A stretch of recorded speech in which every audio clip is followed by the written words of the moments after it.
Hi, my dear children. Let us get started with a new activity. Activity 4, page number 14, and activity 5 also. Let us have a look at this description. 4. The following are the descriptions of a path to the hill. Read them. A. The path was steep. It was a dizzy, winding one. The hill was covered with lush green ferns. The trees were wound with creepers, and a great wild dahlia would suddenly rear its golden head from the leaves and ferns. A trickle of water came from the hillside. The water was cold and sharp, but very refreshing. Hope you remember this passage, passage A. Okay, and what is here in passage B? Let us read. The path was steep. The hill was covered with the ferns, trees, and dahlias. Water came from the hillside. The water was refreshing. Okay, the same content is here in the second passage. Which description is more interesting? The description is interesting. Which description is more interesting? Exactly the first one. Am I right? ഒന്നാമത്തെ നല്ല passage. Why do you say passage A as your answer? Content is the same in both. Okay, but description A is more interesting. Can you say why? Some words which add greater effect to the first description. Okay, which are they? Can you find out the words that describe the place? Describing words 5th standard നമ്മൾ പഠിക്കുന്നുണ്ട് അല്ലേ? 5th 6th ഒക്കെ നമ്മൾ പഠിച്ചതാണ്. Do you remember? ഓർത്ത് നോക്കിക്കേ. A cat, a black cat, a small black cat എന്നൊക്കെ പറഞ്ഞ് നമ്മൾ 5th പഠിച്ചത്. It is from 5th standard. Okay, likewise some describing words are also used here. Okay, some words are used for describing a place അല്ലേ? ഓരോ പ്ലേസിനെ describe ചെയ്യാനൊക്കെ ഇവിടെ ഉപയോഗിച്ചിരിക്കുന്നു. Which are they? Do you know? Okay, steep. The path was steep. പാത്തിനെ describe ചെയ്തിരിക്കുന്നു അല്ലേ? It was A DC winding one. DC എന്ന് പറഞ്ഞു കഴിഞ്ഞാൽ നമ്മളിങ്ങനെ മുകളിലൊക്കെ പോകുമ്പോൾ നമുക്ക് തല ചുറ്റുന്ന ഒരു ഫീലിംഗ് ഉണ്ടാവും. അതിനാണ് ഡിസി എന്ന് പറയുന്നത്. പിന്നെ വൈൻഡിങ് നമ്മൾ പറഞ്ഞതാണ്, വൈൻഡിങ് പാത്ത്. ഇതൊക്കെ ആ പാത്തിനെ ഡിസ്ക്രൈബ് ചെയ്തിരിക്കുക. പാത്ത് വാസ് സ്റ്റീപ്പ്, ഡിസി, വൈൻഡിങ് വൺ അല്ലേ? 3 പാത്തിനെ വഴിയെ ഡിസ്ക്രൈബ് ചെയ്തിരിക്കുന്നു അല്ലേ? നെക്സ്റ്റ് സെൻറ്റൻസിൽ the hill was covered with lush green ferns. Lush green ഫേണിനെ ഡിസ്ക്രൈബ് ചെയ്തിരിക്കുന്നു. ലഷ് എന്ന് പറഞ്ഞാൽ നല്ല തൊടുത്ത ഗ്രീൻ കളറിൽ ലഷ് ഗ്രീൻ ഫേൺസ്. സെക്കൻഡ് പാസേജിൽ എന്താ പറഞ്ഞിരിക്കുന്നത്? Hill was covered with ferns എന്ന് മാത്രമേ ഉള്ളൂ. ഫേൺസ് മാത്രമേ പറഞ്ഞിട്ടുള്ളൂ. ഫസ്റ്റ് പാരഗ്രാഫിൽ ഫേൺസിനെ ഡിസ്ക്രൈബ് ചെയ്തിരിക്കുന്നു. ലഷ് ഗ്രീൻ എന്ന് പറഞ്ഞിട്ടല്ലേ?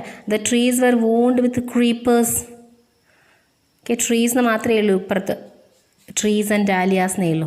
ഇവിടെ നോക്കിക്കേ, ഫസ്റ്റ് പാസേജിൽ നോക്കിക്കേ. The trees were wound with creepers. Dahlia എങ്ങനെയാണ്? Great wild dahlia. പിന്നെ its golden head from the leaves and ferns. Next, a trickle of water.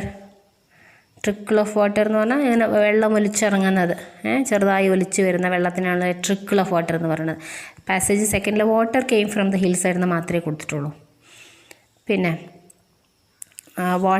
The water was cold and sharp അല്ലേ? ഇവിടെയോ the water was refreshing എന്ന് മാത്രമേ ഉള്ളൂ. അപ്പോൾ called water, അതൊക്കെ വാട്ടറിനെ describe ചെയ്തിരിക്കുക.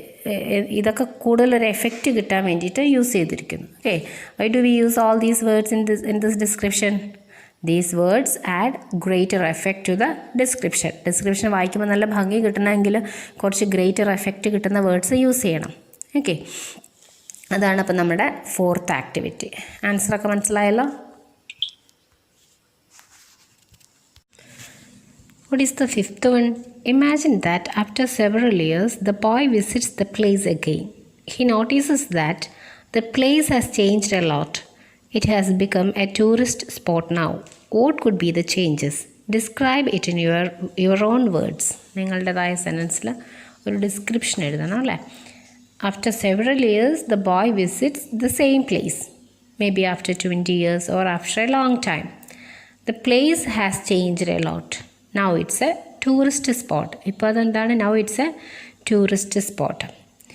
We are going to write a description of a place. ഒരു പ്ലേസിൻ്റെ ഡിസ്ക്രിപ്ഷനാണ് നമ്മൾ എഴുതാൻ പോകുന്നത് അല്ലേ. Okay, what are the things that the boy might see after a few years. ഈ കുറച്ച് വർഷങ്ങൾക്ക് ശേഷം എന്തൊക്കെയാണ് കുട്ടി അവിടെ കണ്ടിരിക്കുക. What are the things that the boy might see after a few years. List them as in the table. Table കാണുന്നില്ല നിങ്ങൾക്ക്, അതുപോലെ നമുക്കൊരു 2 കോളം വരച്ചിട്ട് ഒരു ടേബിൾ ഉണ്ടാക്കി നോക്കാം. എന്നിട്ട് ഡിസ്ക്രിപ്ഷനിലേക്ക് പോവാം. ഫസ്റ്റ് കോളത്തിൽ things seen several years before. Second things at present. Things seen several years before എന്ന് പറഞ്ഞാൽ നമ്മുടെ പാഠത്തിൽ നമ്മൾ വായിച്ചതും നമ്മൾ തോട്ട്സ് എഴുതാൻ വേണ്ടിയിട്ട് ഇമാജിൻ ചെയ്തതുമായിട്ടുള്ള കാര്യങ്ങൾ, അതിനെക്കുറിച്ചുള്ളൊരു ആ റിവർ സൈഡൊക്കെ എങ്ങനെയാണ് എന്നൊക്കെയുള്ളൊരു പിന്നെ കുറേ പോയിൻറ്റ്സ് നമ്മുടെ മനസ്സിലുണ്ട്. ഒന്നാമത്തത് എ സ്റ്റീപ്പ് പാത്താണ് അല്ലേ. No shops, no houses, rocks, blue and white water, fearsome trees, wound with creepers, brambles, silence. അതൊക്കെയാണ് അന്നത്തെ നമ്മുടെ പാഠത്തിൽ നമ്മൾ പഠിച്ചതും ഇമാജിൻ ചെയ്തതുമായിട്ടുള്ള റിവർ ബാങ്കിൻ്റെയൊക്കെ കാര്യങ്ങൾ അല്ലേ.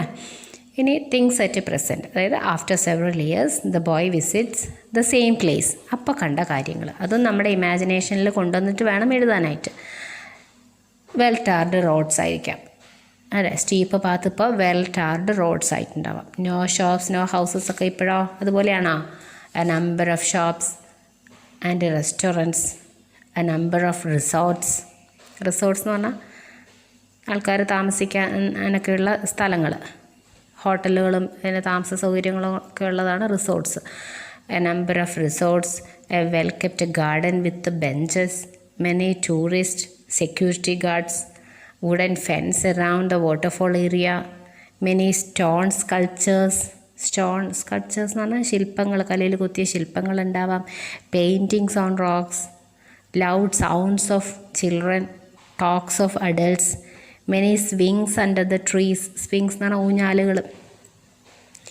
ഇത് അല്ലാണ്ട് കൂടുതലുണ്ടാവും അല്ലേ. നിങ്ങൾക്ക് ആ ഒരു കോളം നിങ്ങൾക്ക് കൂടുതൽ കൂട്ടിച്ചേർക്കാം. എന്തൊക്കെ ഒരു റിവർ സൈഡ് റിവർ ബാങ്കിൽ ഉള്ള ഒരു ടൂറിസ്റ്റ് സ്പോട്ടിലുള്ള കാര്യങ്ങൾ നമുക്ക് കൂട്ടിച്ചേർത്ത് എഴുതാൻ പറ്റും അല്ലേ.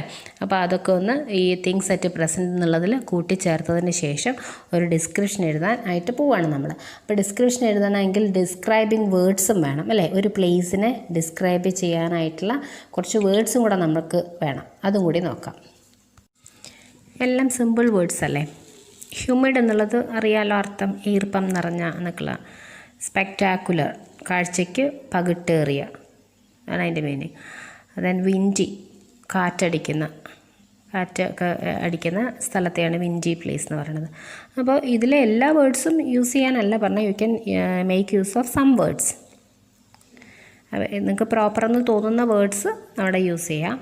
അപ്പോൾ സെക്കൻഡ് കോളത്തിൽ നമ്മൾ കുറേ കംപ്ലീറ്റ് ചെയ്തില്ലേ. വെൽ ടാർഡ് റോഡ്സ് എന്നൊക്കെ പറഞ്ഞാൽ നമ്മൾ തുടങ്ങിയില്ലേ. A number of shops and restaurants എന്നൊക്കെ പറഞ്ഞ് നമ്മൾ കംപ്ലീറ്റ് ചെയ്ത അതിനോട് നിങ്ങളുടേതായ കുറച്ചുകൂടെ ആഡ് ചെയ്യണം. ആഡ് ചെയ്തതിന് ശേഷം ഇതൊക്കെ നമുക്ക് നല്ല സെൻറ്റൻസുകളാക്കി മാറ്റണം. അതോടൊപ്പം തന്നെ ഡിസ്ക്രൈബിങ് വേർഡ്സും കൂടി യൂസ് ചെയ്യണം. ഇത് പോയിൻറ്റ്സ് മാത്രമേ നമ്മളിവിടെ എഴുതിയിട്ടുള്ളൂ ഇപ്പം. ഇനി അതിൽ നിന്ന് നല്ലൊരു ഡിസ്ക്രിപ്ഷൻ എഴുതി തയ്യാറാക്കണം.